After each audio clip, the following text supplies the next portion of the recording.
جمالالدین نورالیف داماد 45 ساله رئیس جمهور تاجیکستان امامعلی رحمان که اول ماه ایون از مقام معاون اول رئیس بانک ملی برکنار کرده شد به زودی وظیفه نو خواهد گرفت.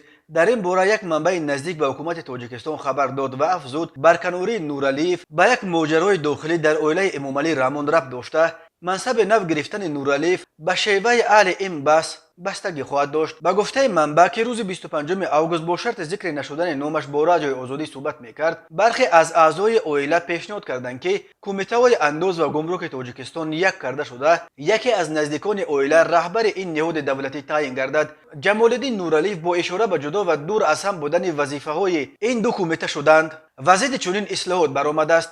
همزمان از احتمال دور نیست که مخالفت او به نامزدی احتمال یکی از دامادهای دیگر امامعلی رحمان به این مقام بوده است که تناسب قوه‌ها را در داخل عائله به کلی عوض خواهد کرد. یک شخص دیگر نزدیک به عائله نیز با شرط نگفتن نامش در مقاله به رادیو آزادی گفت جنجال کلان است و حالش را نیافته ایستادند. معلوم نیست که در این کشاکش پرزیدنت امامعلی رحمان طرفدار کدام عقیده است، اما برکنار شدن جمالالدین نورالیف از مقام بلند در بانک ملی نشان میدهد که تشبسکاران اصلاحات به کلان خانواده تاثیر زیاد دارند. هرچند همسر جمالالدین نورالیف آزاده رحمان سردار دستگاه ریاست جمهوری تاجیکستان است و مسئله های کادری را بیشتر این دستگاه حل می کند، جامعه تاجیکستان شاهد گسترش بی سابقه قدرت رستم امامعلی پسر رئیس جمهوری تاجیکستان می شود که همچون رئیس مجلس ملی عملا شخص دوم کشور بوده در حال ساختن پایگاه اقتصادی و قدرتی خود است. ظاهرا رئیس جمهور امامعلی رحمان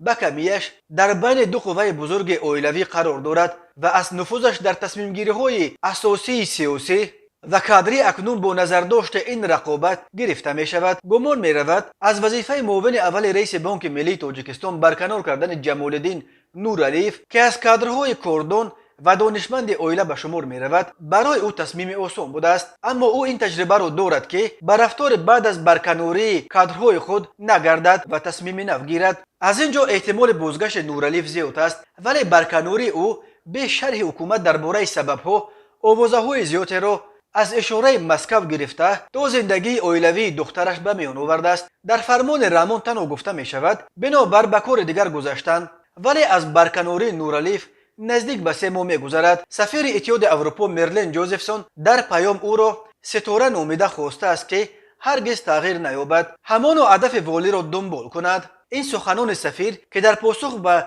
سپاس نورالیف از سهم جوزفسون در جنباندن طرح روغن گفته شدند، از یک سو پیام به امامعلی رحمان بوده میتواند تحصیل کرده امریکا و معمار نظام فعلی بانک کشور جمالالدین نورالیف در حکومت تاجیکستان غربگرا دانسته می شود. بنابر تجربه کارش در نهادهای مالیوی غرب، وی در بانک ملی گفت و شنید تاجیکستان را با صندوق بین المللی پول پیش می برد. تاجیکستان چند سال باز تلاش دارد از این سازمان قرضهای با امتیاز گیرد و شامل برنامه وسیع قرضدهی شود و بنابراین بسیاری از شرطهای SBP را اجرا کرد، از جمله با طلب سازمان دو بانک دچار مشکل شده اگرا اینویست بانک و تاجیک پروم بانک را برهم داد. برق تاجیک به 3 شرکت تقسیم کرده شد، اما هنوز تاجیکستان برای به دست آوردن قرض از SBP موفق نگشت. تاجیکستان از سال 2008 این جانب پس از برملا شدن حالت استفاده غیر مقصدناک پولهای SBP از سوی بانک ملی از قرض و گرانت‌های سازمان محروم ماند و نورالیف هم نتوانست دل این سازمان را یابد.